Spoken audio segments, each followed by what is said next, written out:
નમસ્કાર દર્શક મિત્રો, હું ડૉક્ટર કૌશલ પટેલ, આર્થ્રોસ્કોપી સર્જન, રાજકોટથી આપણા પેશન્ટ અવેરનેસ સિરીઝમાં બધાનું સ્વાગત કરું છું.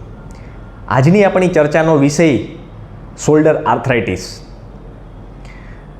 ઘણા દર્દીઓ ઘૂંટણના ઘસારાની તકલીફો સાથે ફરતા હોય છે અને આપણે રૂટીન સાંભળ્યું હોય છે, પરંતુ શોલ્ડરમાં પણ આ પ્રકારનો ઘસારો થઈ શકે તે ઘૂંટણના ઘસારા જેટલું સામાન્ય નથી, પરંતુ થઈ શકે. તો ચાલો આજે આપણે આ શોલ્ડર આર્થરાઇટિસ એટલે શું, તે કેવી રીતે થાય છે, તે કયા દર્દીઓમાં થાય છે, તેના લક્ષણો કયા હોય છે અને તેની સારવાર, તેના વિશે આજે આપણે સંપૂર્ણ માહિતી મેળવીએ. તો શોલ્ડર આર્થરાઇટિસ એટલે ખભાના સાંધામાં થતો ઘસારો. ઘૂંટણના સાંધામાં ઘસારો થવો ખૂબ જ સામાન્ય છે, પરંતુ શોલ્ડરના સાંધામાં ઘસારો એટલો સામાન્ય રીતે જોવા મળતો નથી.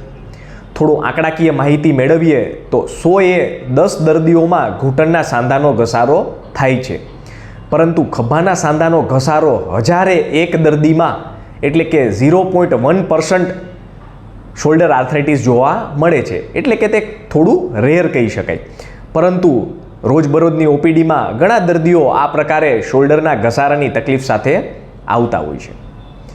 હવે જેમ ઘૂંટણના ઘસારો થવાનું કોઈ ચોક્કસ કારણ હોતું નથી, તે જ રીતે શોલ્ડરના ઘસારાનું કોઈ ચોક્કસ કારણ હોતું નથી, પરંતુ મોટાભાગે શોલ્ડર આર્થરાઇટિસ 50 થી 70 વર્ષના દર્દીઓમાં, પુરુષો કરતાં સ્ત્રીઓમાં, ડોમિનન્ટ હાથમાં એટલે કે જે દર્દી જમોણી હોય અથવા તો ડાબોડી હોય તેમાં વધારે જોવા મળે છે.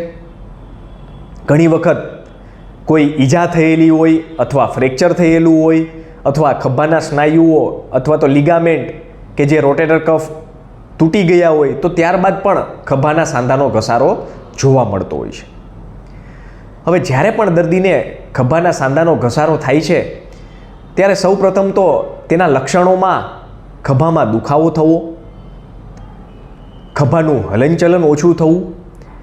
એટલે મોટા ભાગે આવા દર્દીઓ જ્યારે પણ ખભાનું હલનચલન ઓછું થાય છે ત્યારે તેને ફ્રોઝન શોલ્ડર ગણી લાંબા સમય સુધી તેની ટ્રીટમેન્ટ મેળવતા હોય છે.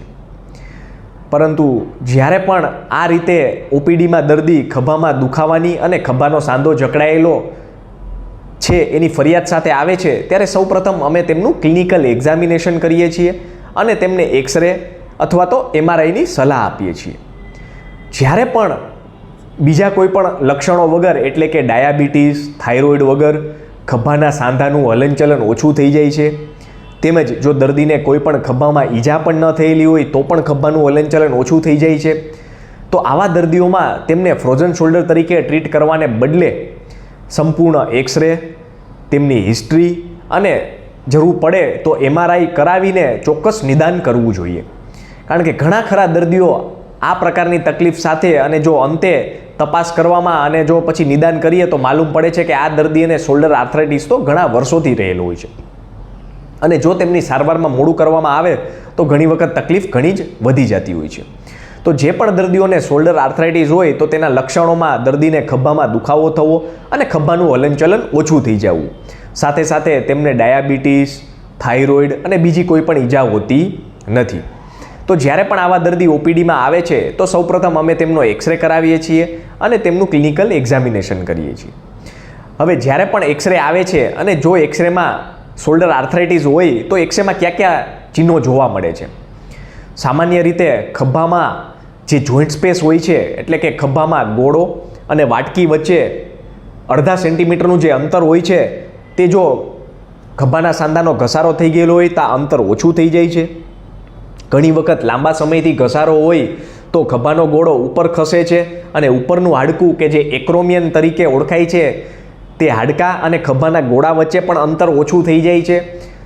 તેમજ ઘણી વખત બીજા પ્રકારના હાડકાં જે ગોળામાંથી એટલે કે વધારાના હાડકાં પણ વિકસવા માંડે છે.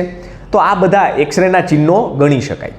તેના ઉપરથી પણ નિદાન મેળવી શકાય કે દર્દીને ખભાના સાંધાનો ઘસારો છે. બીજું, દર્દીની તકલીફો, તેને કઈ કઈ તકલીફો છે તેના ઉપરથી પણ ખભાના સાંધાનો ઘસારો છે કે નહીં તે જાણી શકાય છે. સામાન્ય રીતે દર્દીની તકલીફમાં દર્દીને દુખાવો થાય છે, જે ખભામાં ઘસારો થયેલો હોય તે ખભાનું હલનચલન ઓછું થાય છે અને જો ખભા ઉપર હાથ મૂકવામાં આવે તો ઘણી વખત ખભામાંથી અંદરથી અવાજો, જે અમારી ભાષામાં અમે તેમને ક્રેપિટેશન અથવા તો ખભાના સાંધાનો ઘસારો ગણતા હોઈએ છીએ, કારણ કે ખભામાં ગોળો અને વાડકી તે બંને એકબીજા સાથે ઘસાતા હોય છે. મોટાભાગના આ દર્દીઓ ખભાનો સાંધો જકડાઈ ગયેલો હોવાથી, એટલે કે ફ્રોઝન શોલ્ડર હોવાથી તેઓ લાંબા સમયથી કસરત ચાલુ રાખતા હોય છે. પરંતુ જે દર્દીને શોલ્ડર આર્થરાઇટિસ હોય અને જો તે ખભામાં સાંધો જકડાઈ ગયેલાની કસરતો કરતા હોય તો આવા દર્દીઓમાં કસરત કરવાથી ઉલટાની તકલીફ વધે છે. તે પણ એક શોલ્ડર આર્થરાઇટિસનું મુખ્ય કારણ ગણી શકાય, કારણ કે મોટાભાગે શોલ્ડરની એટલે કે ખભાની તકલીફોમાં ડૉક્ટરો કસરત કરવાની સલાહ આપતા હોય છે, એટલે કે ફિઝિયોથેરાપીની સલાહ આપતા હોય છે. પરંતુ જો દર્દીને શોલ્ડર આર્થરાઇટિસ હોય અને તેમાં જો ફિઝિયોથેરાપી કરવામાં આવે તો ઉલટાનો દુખાવો ઓછો થવાને બદલે વધતો હોય છે. તો આ પણ એક મહત્વનું લક્ષણ, એટલે કે શોલ્ડર આર્થરાઇટિસ નિદાન કરવાનું મહત્વનું ચિહ્ન ગણી શકાય. જો કસરતથી દુખાવો વધે તો લાંબો સમય કસરત કરવાને બદલે નજીકના કોઈ શોલ્ડર સર્જન કે જે ખભાના નિષ્ણાંત ડૉક્ટર છે તેમનો સંપર્ક સાધી સલાહ મેળવવી જોઈએ. તો આ રીતે ખભાના સાંધાનો ઘસારો તેનું નિદાન કરી શકાય, અને જો તેમની નિદાન કર્યા પછી સમયસર સારવાર કરવામાં આવે તો દર્દી દુખાવો તકલીફમાંથી બચી શકે છે. તો જે પણ દર્દીઓને આ રીતે ખભાના સાંધાનો ઘસારો હોય અથવા તો લાંબા સમય સુધી ખભાના સાંધાની તકલીફથી પીડાતા હોય તો નજીકના આર્થ્રોસ્કોપી અથવા તો ખભાના નિષ્ણાત ડૉક્ટરનો સંપર્ક સાધી યોગ્ય સારવાર કરવી જોઈએ. આભાર.